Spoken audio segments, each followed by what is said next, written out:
Small cap category में अगर पिछले 5 साल का डेटा मैं आपके स्क्रीन पर दिखाऊं तो बहुत सारे ऐसे म्यूचुअल फंड हैं जिन्होंने 35% से ऊपर एनुअलाइज रिटर्न बना करके दिया है। यानी पिछले 5 साल का जो एवरेज है वो 35% एनुअल रिटर्न है। अगर टाइम फ्रेम को मैं थोड़ा सा कम कर देता हूँ, 1 साल सेलेक्ट करते हैं, तो पिछले 1 साल में ऐसे भी म्यूचुअल फंड हैं जिन्होंने 50% से ज़्यादा का रिटर्न बना करके दिया है। और ये रिटर्न अभी आपको कम दिख रहा होगा क्योंकि मार्केट में लगभग 10% करेक्शन हो चुका है जब मैं ये वीडियो बना रहा हूँ। तो नहीं तो ये जो रिटर्न है वो 60% से भी ऊपर दिख रहा था। तो नो डाउट जब कोई नया रिटेल इन्वेस्टर इस प्रकार के रिटर्न को देखता है मार्केट में, तो उसके मन में एक ख्याल जरूर आता है कि क्यों ना मैं पूरा अपना पैसा, पूरा जो इन्वेस्टमेंट है वो स्मॉल कैप में ही डाल दूं। इसके अलावा यूट्यूब पर भी बहुत सारे ऐसे चैनल हैं जो कि आपको सजेस्ट करते हैं कि आपका अगर लॉन्ग टर्म का विजन है तो आपका पूरा पैसा या फिर पूरा इन्वेस्टमेंट स्मॉल कैप कैटेगरी में होगा तो आप लॉन्ग टर्म में अच्छा वेल्थ क्रिएट कर सकते हैं। क्या ये सभी चीज़ें प्रैक्टिकली करनी चाहिए? इसमें क्या रिस्क इन्वॉल्व है और क्या आप पूरा अपना पोर्टफोलियो स्मॉल कैप कैटेगरी के ही म्यूचुअल फंड से बना सकते हैं? नमस्कार दोस्तों, मेरा नाम है नीरज, आप देख रहे हैं फिनोबिट यूट्यूब चैनल। अगर आप इस चैनल पर पहली बार विजिट कर रहे हैं तो इसको सब्सक्राइब करते हुए बेल आइकन को प्रेस करना ना भूलें।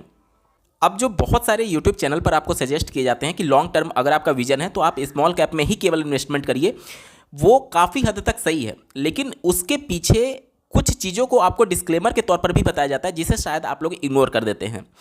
अगर आप केवल स्मॉल कैप कैटेगरी में इन्वेस्टमेंट करना चाहते हैं तो नो डाउट आप अच्छा वेल्थ क्रिएट कर पाएंगे, लेकिन उससे पहले आपको खुद से प्रश्न पूछना होगा कि क्या आपका लाइफ इंश्योर्ड है। मतलब कि अगर आपके ऊपर आपका परिवार डिपेंडेंट है, खुदा ना खास्ता अगर कुछ ऐसा हो गया तो आपके बाद आपके परिवार को देखने के लिए क्या कोई है, क्या वो फाइनेंशियली स्टेबल रह पाएंगे? इसके लिए क्या आपने लाइफ इंश्योरेंस करा रखा है? अगर नहीं करा रखा तो निश्चित तौर पर आपको अपने पोर्टफोलियो में पूरा स्मॉल कैप डालने से पहले एक बार विचार जरूर करना चाहिए। तो पहला ये चेक बॉक्स आपको खुद से प्रश्न पूछना होगा। दूसरा, क्या आपका हेल्थ इंश्योरेंस है? और अगर आपकी फैमिली आपके ऊपर डिपेंडेंट है तो क्या सबका हेल्थ इंश्योरेंस है? आज अगर हम लोग बात करें तो अगर कोई एक बड़ी बीमारी हो जाती है तो अगर हफ्ते दिन भी अगर आप प्राइवेट हॉस्पिटल में रह जाते हैं तो आपका पूरा जो बैंक बैलेंस है वो जीरो हो सकता है।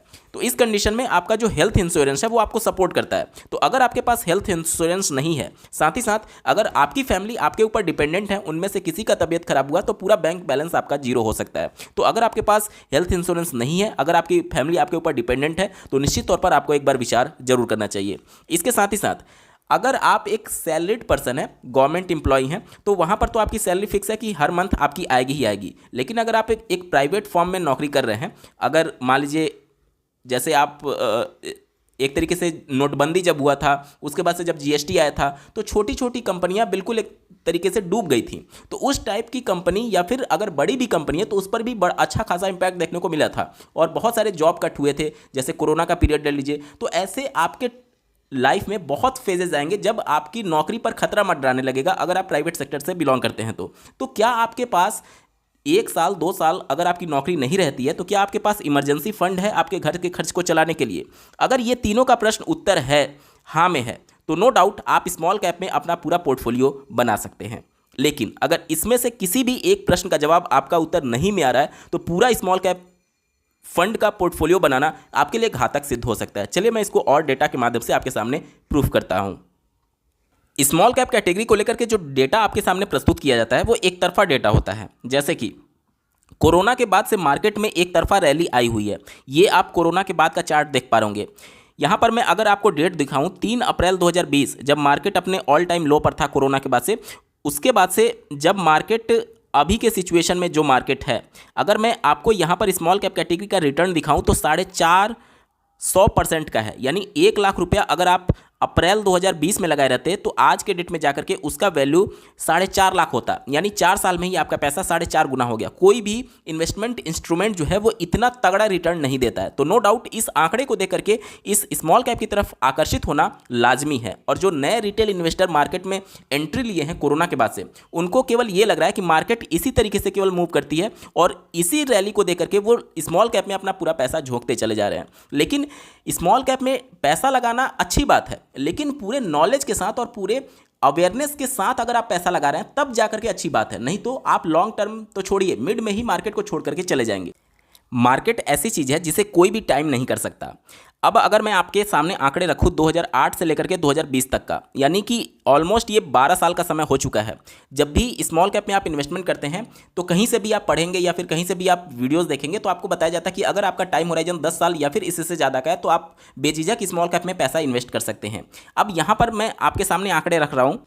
अगर कोई रिटेल इन्वेस्टर 2008 में यहाँ पर 1 लाख रुपया इन्वेस्ट किया रहता तो 2020 के मार्च में जाकर के उसका जो पैसा था वो लगभग 32% निगेटिव में होता, यानी कि 1 लाख में से 32,000 पैसा उसका एक तरीके से मार्केट गिरावट में होता, 32,000 रुपया। ठीक है, तो अगर हम लोग इसको निकाल दें तो ये आपका बचता है 68,000 रुपये। तो 12 साल टाइम होराइजन देने के बाद से अगर आपके 1 लाख की वैल्यू 68,000 बच रही है तो क्या आप इसके लिए मेंटली प्रिपेयर रहेंगे?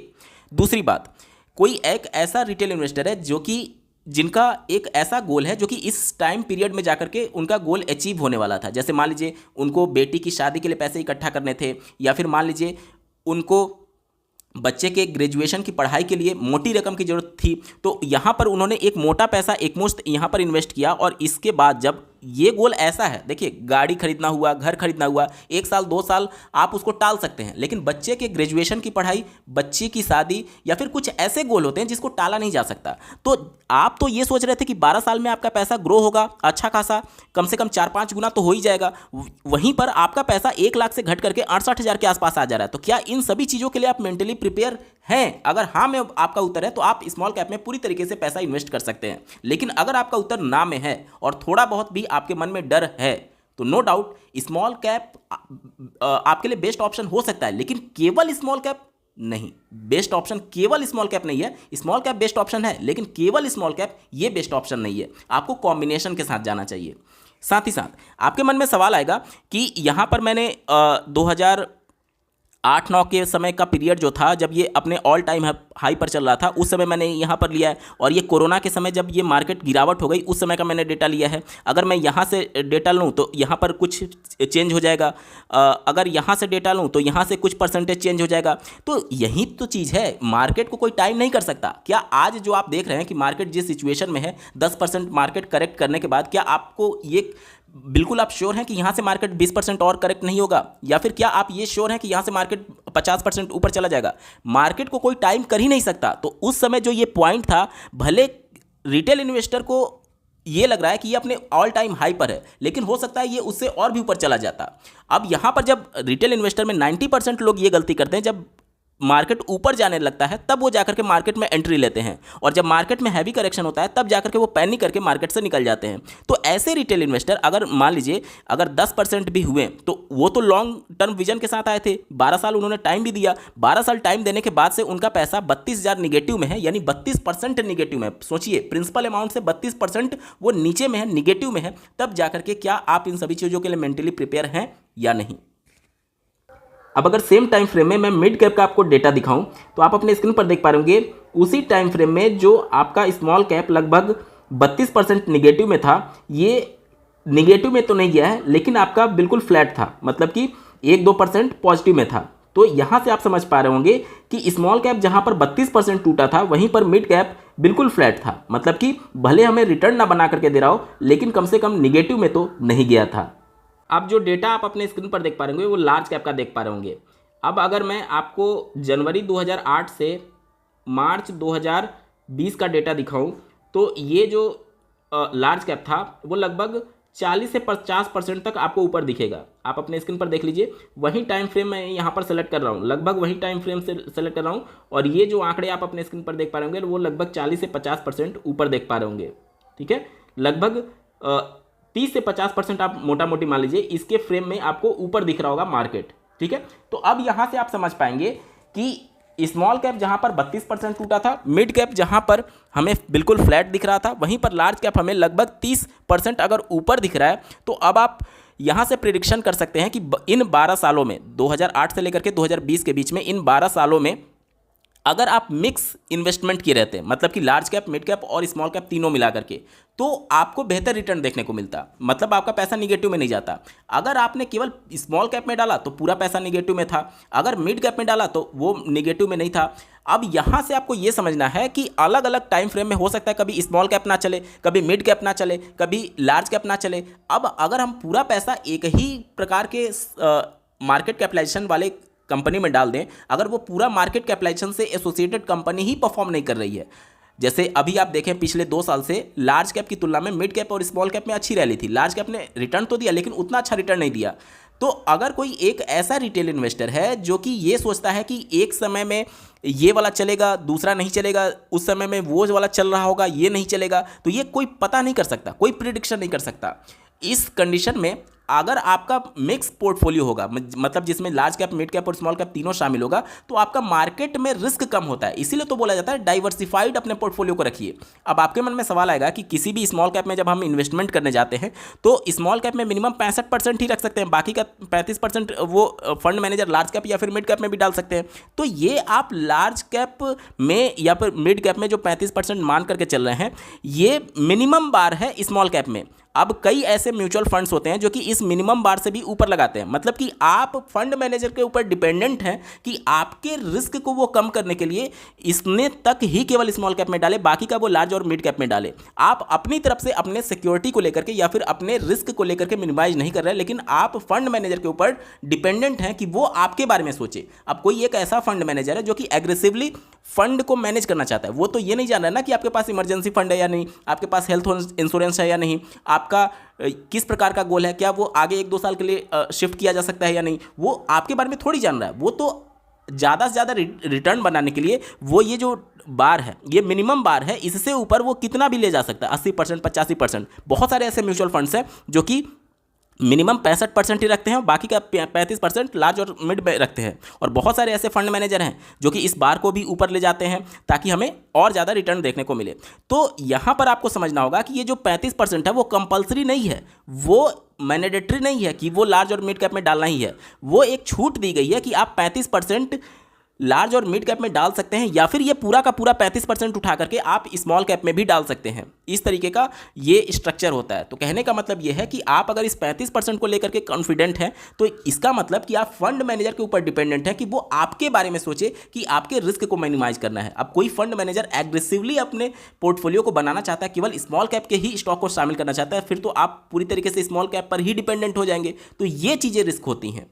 आपके सामने मैं कुछ आंकड़े रखना चाहता हूं, कुछ स्मॉल कैप कैटेगरी के फंड्स को मैं दिखाना चाहता हूं कि किस प्रकार से फंड मैनेजर का अलग अलग परसेप्शन होता है। जैसे इन्वेस्को इंडिया का अगर मैं आपको दिखाऊं तो इनके फंड डिस्ट्रीब्यूशन में चलते हैं, लार्ज कैप, मिड कैप और स्मॉल कैप का यहाँ पर कितना कॉन्ट्रीब्यूशन है वो देखते हैं। ठीक है, तो यहाँ पर आप देख पाएंगे, यहाँ पर स्मॉल कैप जो है, देखिए स्मॉल कैप जो है वो 65% है, मिड कैप जो है वो 26% है और लार्ज कैप जो है वो 3.5% के आसपास है। यहाँ पर आप देख पा रहे होंगे जो मैंने बार बताया था कि मिनिमम इतना होना चाहिए, वो मिनिमम ही इन्वेस्को स्मॉल कैप में डाल रहा है, क्योंकि मार्केट में करेक्शन हो रही है तो इस वजह से अपना एक्सपोजर वो मिड कैप में ज़्यादा बढ़ा लिए हुए हैं। ठीक है, यहाँ तक समझ पा रहे हैं।